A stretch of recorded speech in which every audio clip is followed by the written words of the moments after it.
परिचय। क्या तुम जानती हो कि सभी सजीवों को भोजन की जरूरत होती है? इससे हमें कार्बोहाइड्रेट, प्रोटीन, वसा, विटामिन और खनिज यानी मिनरल मिलते हैं, जो शरीर के विकास, स्वास्थ्य और बढ़ने के लिए जरूरी होते हैं। हमें भोजन पौधों और जानवरों से मिलता है, जो खेती या पशुपालन के जरिए हमें प्राप्त होता है। श्रुति, हमारे वैज्ञानिक खेती और पशुपालन से होने वाले उत्पादन को बढ़ाने के प्रयासों में जुटे हैं। हाँ, ऐसा इसलिए है कि हमारे देश की जनसंख्या काफी अधिक है और यहाँ 1 अरब से अधिक लोग रहते हैं, जिनकी संख्या बढ़ती ही जा रही है। इस बढ़ती जनसंख्या को खिलाने के लिए हमें सालाना 1/4 अरब अनाज से अधिक की जरूरत होती है। इस बढ़ती जरूरत को पूरा करने के लिए अधिक जमीन पर खेती करनी होगी। हालांकि हमारी जनसंख्या में बढ़ोतरी से घरों और उद्योगों के लिए भी जमीन की जरूरत बढ़ी है, इसलिए खेती योग्य जमीन की कमी आई है। नतीजे के तौर पर हमारे पास खेती योग्य जमीन को बढ़ाने का जरिया नहीं है, इसलिए आवश्यक ये है कि हम फसलों और पशुओं की उत्पादकता को प्रभावी बनाएं। इस मांग को पूरा करने के लिए 2 बड़ी क्रांतियां हमारे यहाँ हुई हैं। पहली हरित क्रांति, इससे अनाज का उत्पादन बढ़ा, और दूसरी श्वेत क्रांति, इससे दूध की उपलब्धता के साथ ही उसके बेहतर और प्रभावी इस्तेमाल में बढ़ोतरी हुई। इन क्रांतियों की वजह से हमारे प्राकृतिक संसाधनों का व्यापक इस्तेमाल हो रहा है। ये हमारे प्राकृतिक संसाधनों को इस हद तक नुकसान पहुंचा रहा है कि उनके संतुलन के पूरी तरह नष्ट होने का खतरा पैदा हो गया है। इसलिए ये आवश्यक है कि हम अपने पर्यावरण को नुकसान पहुंचाए बगैर और इसके संतुलन को बरकरार रखते हुए अपना खाद्य उत्पादन बढ़ाएं। उद्देश्य। इस पाठ के अंत में आप निम्न करने में सक्षम हो जाएंगे: फसल उत्पादन में बढ़ोतरी को समझना, फसलों के विविध प्रकारों में सुधार को समझना, अनाज उत्पादन प्रबंधन को समझना, पोषण के प्रबंधन को समझना, खाद क्या है इसे समझना, खादों के गुणों और प्रकृति को समझना।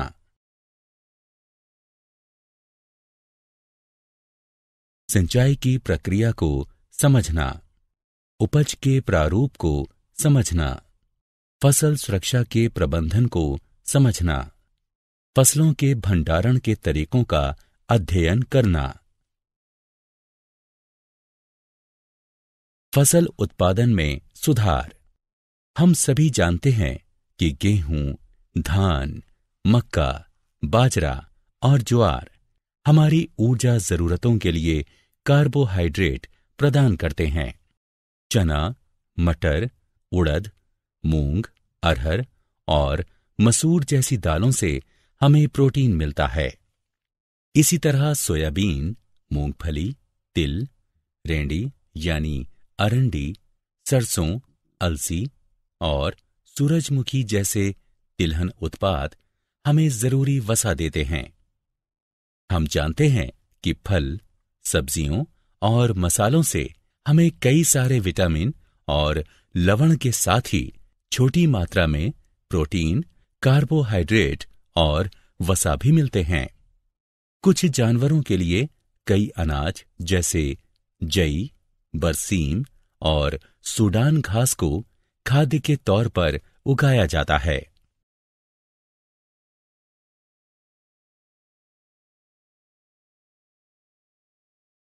रबी और खरीफ फसलें।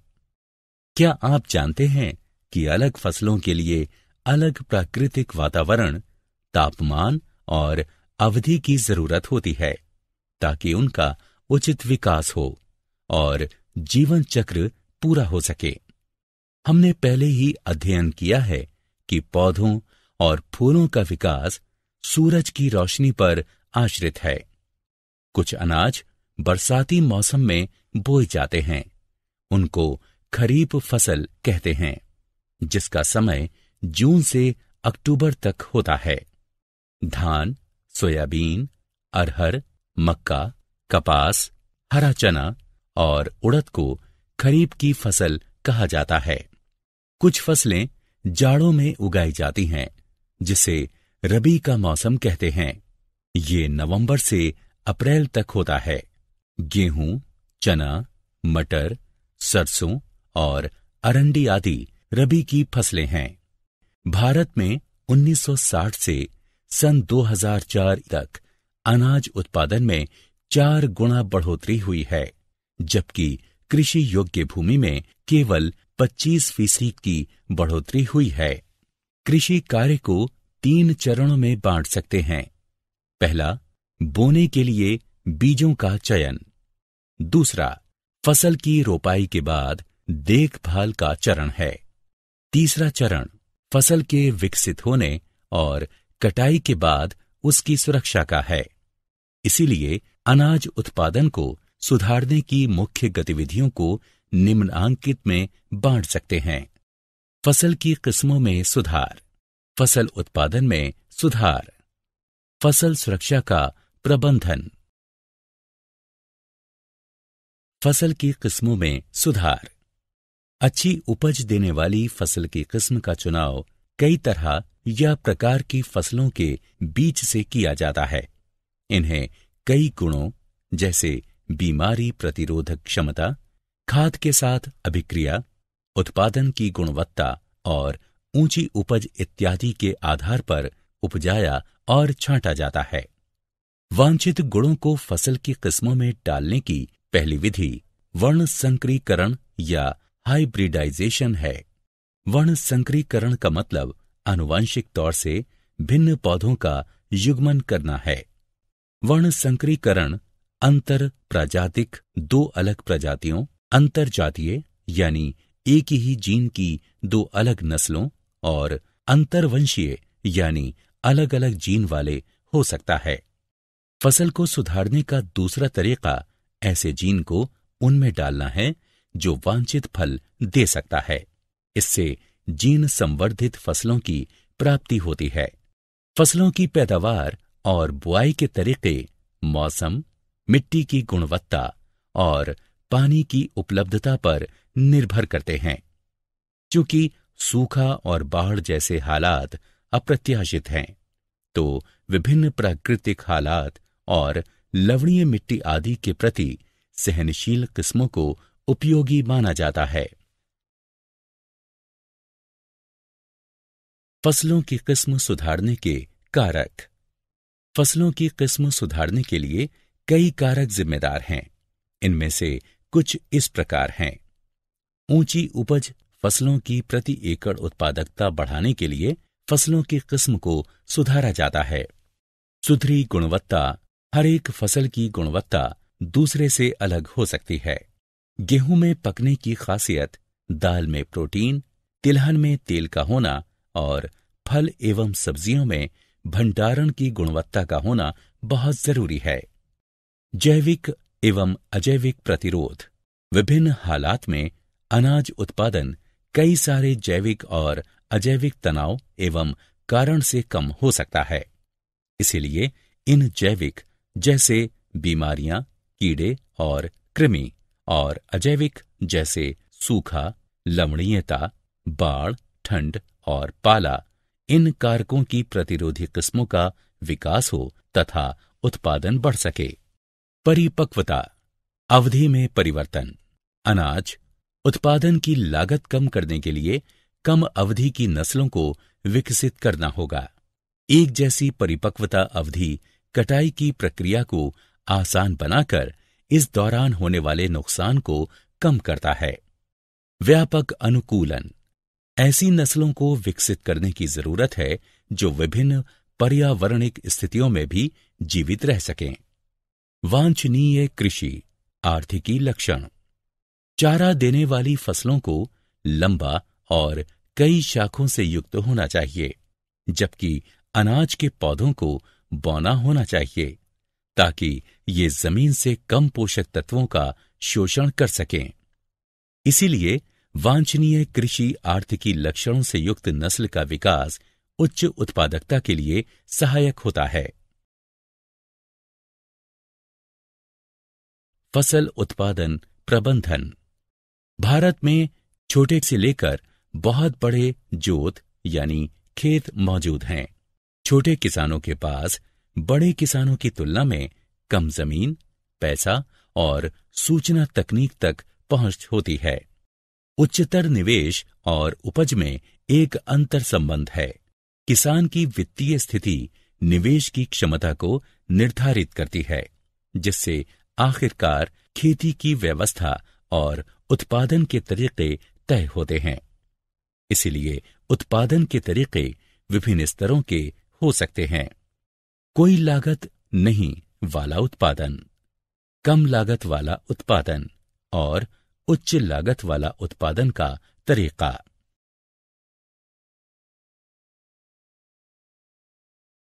पोषण प्रबंधन। पौधों को बढ़ने और विकास के लिए पोषण की जरूरत होती है। पौधों के लिए 17 पोषक तत्व आवश्यक हैं। पौधों को हवा, पानी और मिट्टी से पोषण मिलता है। हवा कार्बन और ऑक्सीजन देता है। हाइड्रोजन पानी से मिलते हैं और बाकी 13 तत्व पौधों को मिट्टी से मिलते हैं। इन 13 तत्वों में क्षय की काफी मात्रा में जरूरत होती है, इसलिए इनको स्थूल पोषक यानी मैक्रोन्यूट्रिएंट्स कहते हैं। बाकी के 7 तत्वों की जरूरत पौधों को कम मात्रा में होती है और इनको सूक्ष्म पोषक यानी माइक्रोन्यूट्रिएंट्स कहते हैं। इन पोषक तत्वों की कमी पौधों में दैहिक प्रक्रिया जैसे पुनरुत्पादन, विकास और बीमारियों से लड़ने की क्षमता को प्रभावित करती है।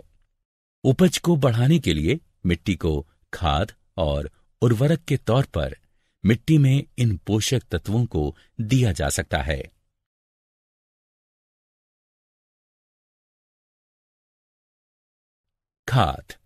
खाद यानी मैन्योर में बड़ी मात्रा में जैविक तत्व के साथ ही मिट्टी को मिलने वाले पोषक तत्व भी थोड़ी मात्रा में होते हैं। ये खाद पशुओं के गोबर और पौधों के सड़ने गलने से बनता है। खाद से मिट्टी में पोषक तत्व और जैविक तत्व बढ़ते हैं, जिससे भूमि की उर्वरता और उसका संगठन दुरुस्त होता है। बलुआ मिट्टी में खाद डालने से उसकी जल ग्रहण क्षमता बढ़ती है। चिकनी मिट्टी में खाद डालने से निकासी दुरुस्त होती है और पानी लगने की समस्या कम होती है। खाद के इस्तेमाल में हम जैविक कचरे का इस्तेमाल करते हैं, जो हमारे पर्यावरण को रासायनिक खाद के अत्यधिक इस्तेमाल से बचाता है। जैविक कचरे का इस्तेमाल कचरे का पुनर्चक्रण यानी रिसाइकलिंग भी संभव करता है। इस्तेमाल होने वाले जैविक पदार्थ के आधार पर खाद को 3 वर्गों में बांट सकते हैं: कंपोस्ट, वर्मी कंपोस्ट और हरित खाद। कंपोस्ट जैविक तत्वों और पोषकों से समृद्ध होता है।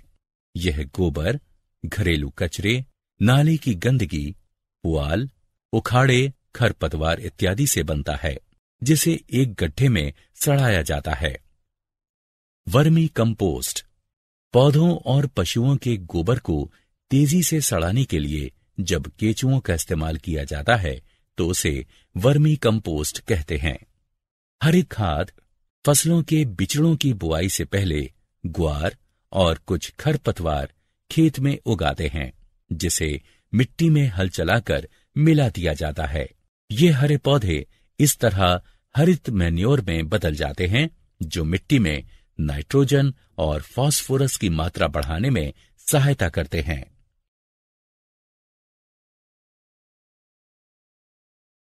उर्वरक व्यावसायिक तौर पर पौधों के लिए उत्पादित होने वाले पोषक तत्व हैं। ये नाइट्रोजन, फास्फोरस और पोटाश की मात्रा बढ़ाते हैं।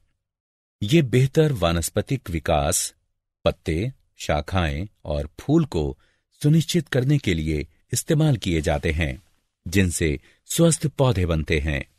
उच्च लागत की खेती में बेहतर उपज के लिए उर्वरक एक कारक है। उर्वरक के पूर्णतः काम आने के लिए उसको उचित मात्रा, समय और इस्तेमाल से पहले और बाद की सावधानी का ख्याल रखते हुए खेतों में डालना चाहिए। अत्यधिक सिंचाई की वजह से खेत में मौजूद खाद बह जाती है और पौधों द्वारा पूरी तरह शोषित नहीं हो पाती। यही अतिरिक्त खाद बाद में पानी में प्रदूषण फैलाने का काम करती है। उर्वरक का लगातार इस्तेमाल मिट्टी की उर्वरता को खत्म कर सकता है, क्योंकि उसमें मौजूद जैविक तत्व की क्षतिपूर्ति नहीं हो पाती और सूक्ष्म जीव विनष्ट हो जाते हैं। अनाज उत्पादन को अधिकतम करने के लिए हमें रासायनिक खादों के अल्पकालिक और मैन्योर यानी जैविक खाद के दीर्घकालीन उपयोग के लाभ पर विचार करना चाहिए, ताकि मिट्टी की उर्वरता बनी रहे।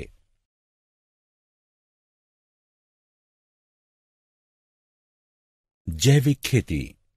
जैविक खेती एक ऐसा तरीका है जिसमें रासायनिक खाद, कीटनाशक, खरपतवार नाशक इत्यादि का बहुत कम या नहीं के बराबर इस्तेमाल किया जाता है।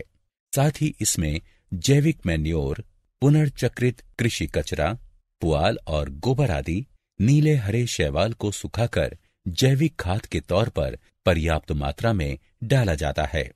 भंडारण के समय नीम के पत्तों या हल्दी का इस्तेमाल जैविक कीटनाशक के तौर पर किया जाता है। उत्पादन की ऐसी व्यवस्था कीड़ों मकोड़ों की रोकथाम में सहायक होने के साथ ही पोषक तत्वों की पूर्ति में भी लाभकारी है।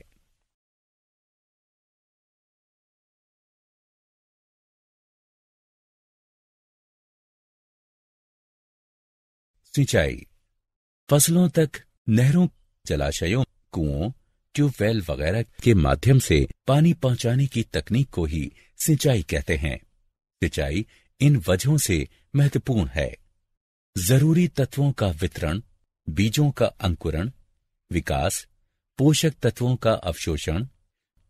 मिट्टी में हुई पानी की कमी को सिंचाई के पानी से पूरा करने की तकनीक और प्रारूप मशीन को ही सिंचाई व्यवस्था के नाम से जानते हैं। 4 तरह की सिंचाई व्यवस्था है। कुओं का निर्माण भूजल के दोहन के लिए किया जाता है। ये 2 तरह के होते हैं, जैसे खोदा हुआ कुआं और ट्यूबवेल। खोदे हुए कुएं में भूजल की तालिका अवस्थिति के अनुसार ही पानी उपलब्ध होता है। नहरों का संबंध नदी या जलाशय, रिजर्वायर से होता है, ताकि पानी की आपूर्ति हो सके। इसे उपनहर और वितरकी यानी डिस्ट्रीब्यूटरीज में बांट देते हैं। रिवर लिफ्ट व्यवस्था। जिन इलाकों में नहर की धारा कम या अनियमित है, वहां लिफ्ट व्यवस्था अधिक तार्किक है। इसमें नदी के नजदीकी इलाकों में सीधा नदी से ही पानी लेकर सिंचाई की व्यवस्था की जाती है। टैंक उन छोटे भंडारकों को कहते हैं जो छोटी मात्रा में पानी को रोकते और बहाते हैं।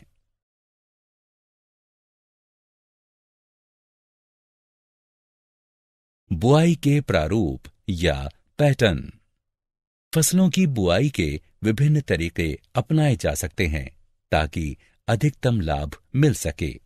फसलों की बुआई के 3 मुख्य तरीके हैं: मिश्रित बुआई, अंतरोपण या इंटरक्रॉपिंग। फसलों का आवर्तन। मिश्रित बुआई का मतलब जमीन के एक ही टुकड़े पर 2 या अधिक फसलों को उगाना है। उदाहरण: गेहूं और चना, या गेहूं और सरसों, या मूंगफली और सूरजमुखी। ये खतरे को कम करता है और किसी एक फसल के नुकसान के वक्त कुछ भरोसा देता है। इंटरक्रॉपिंग से मतलब भूमि के एक ही टुकड़े पर निश्चित क्रम में 2 या अधिक फसलों को उगाना है। फसलों का चुनाव पोषक तत्वों की जरूरत के आधार पर किया जाता है। इसमें एक फसल की एक कतार बोकर दूसरे अनाज की कुछ कतारें लगाते हैं। पूरे खेत में यही क्रम चलता है। उदाहरण: सोयाबीन और मक्का, या बाजरा और लोबिया। इसी तरीके में पोषक तत्वों का अधिकतम उपयोग हो पाता है। इस तरीके में किसी एक फसल में फैली बीमारी या कीड़े का पूरे खेत में असर भी रोका जा सकता है। इस तरह दोनों ही फसलों से बेहतर नतीजे मिलते हैं। फसलों का आवर्तन पूर्व नियोजित और सुचिंतित तरीके से जमीन के एक टुकड़े पर विविध फसलों को उगाना है। यह समय की अवधि पर निर्भर करता है कि फसलों का युग्म में आवर्तन कैसे करें। नमी और सिंचाई की सुविधा को देखकर भी एक कटाई के बाद दूसरी फसल का चुनाव किया जाता है। अगर आवर्तन सही ढंग से किया जाए तो बेहतर उपज के साथ 2 या 3 फसलें वार्षिक तौर पर प्राप्त की जा सकती हैं। फसल सुरक्षा का प्रबंधन। जब हम खेतों को देखते हैं तो पाते हैं कि फसलों में काफी खरपतवार, कीड़े मकोड़े और बीमारियां पाई जा रही हैं। अगर सही समय पर खरपतवार और कीड़ों को नियंत्रित नहीं किया जाए तो वे फसल का अधिकांश नष्ट कर सकते हैं। खरपतवार हमारे खेत में उगे अनचाहे पौधे हैं और भोजन, जगह एवं प्रकाश के लिए प्रतियोगी भी। उदाहरण: गोखरू, गाजर, घास, मोथा। खरपतवार पोषक तत्वों को अवशोषित कर फसलों के विकास को कम कर देते हैं। इसीलिए जुते हुए खेत से फसल के विकास के शुरुआती दौर में ही खरपतवार को हटा देना अच्छी उपज के लिए बेहद जरूरी है। आमतौर पर कीड़े मकोड़े खेत में 3 तरीकों से हमला करते हैं। वे जड़, तना और पत्तों पर हमला करते हैं। वे पौधे के विभिन्न हिस्सों से कोशिका का रस चूस लेते हैं या वे तने और फल पर हमला करते हैं। इस तरह वे फसल के स्वास्थ्य को प्रभावित कर उपज को कम कर देते हैं। पौधों में बीमारियां कीटाणु, कवक और विषाणुओं जैसे रोगाणु फैलाते हैं जो मिट्टी, पानी और हवा में मौजूद होते हैं और पौधों को संक्रमित कर सकते हैं। खरपतवार, कीड़ों और बीमारियों का नियंत्रण कई तरीकों से किया जाता है।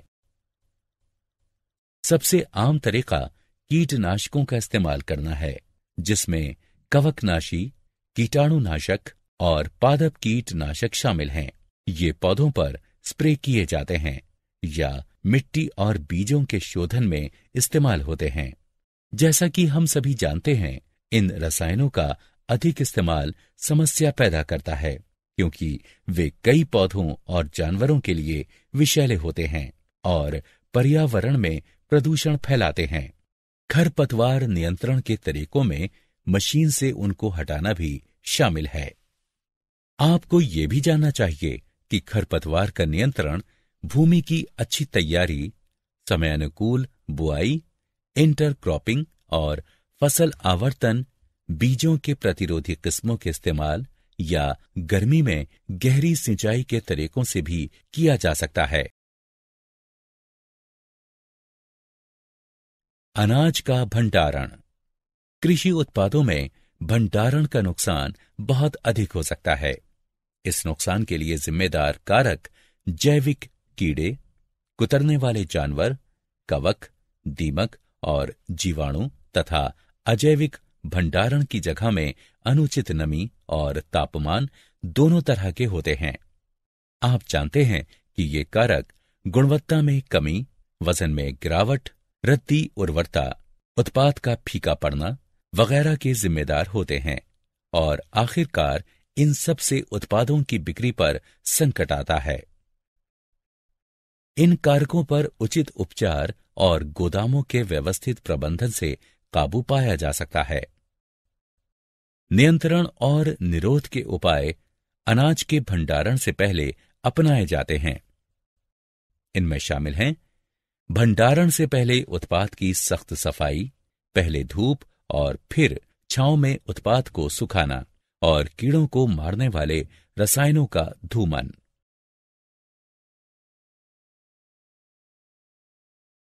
क्या आप जानते हैं, कृषि मंत्रालय की शोध एवं विकास एजेंसी ने चावल की 10 नई किस्मों की खोज की है उम्मीद है कि इससे उत्पादन में बढ़ावा मिलेगा और उपज में बढ़ोतरी होगी, ताकि जलवायु परिवर्तन के आयाम में खाद्य उत्पादन को बढ़ावा मिल सके।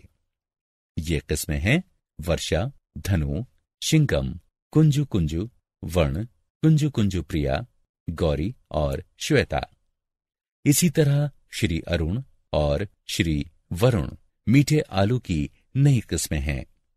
चारा बनने वाली फसल की 3 नई किस्में भी BL 180, JHO 99-1 और RO 19 के नाम से जानी जाती हैं।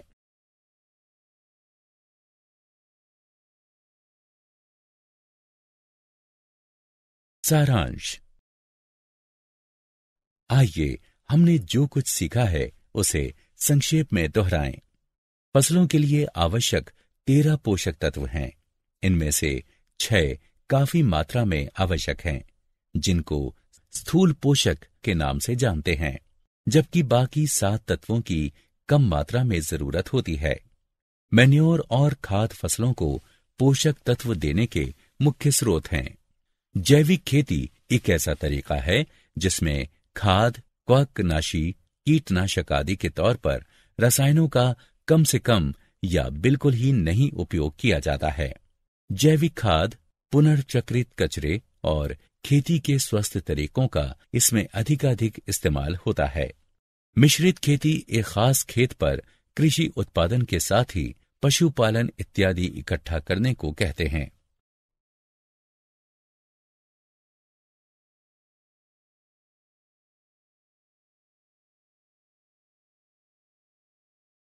मिश्रित बुआई एक ही जमीन पर 2 या अधिक फसलों को एक साथ बोने को कहते हैं। इंटरक्रॉपिंग का मतलब निश्चित तरीके से 2 या अधिक फसलों को बोने से है।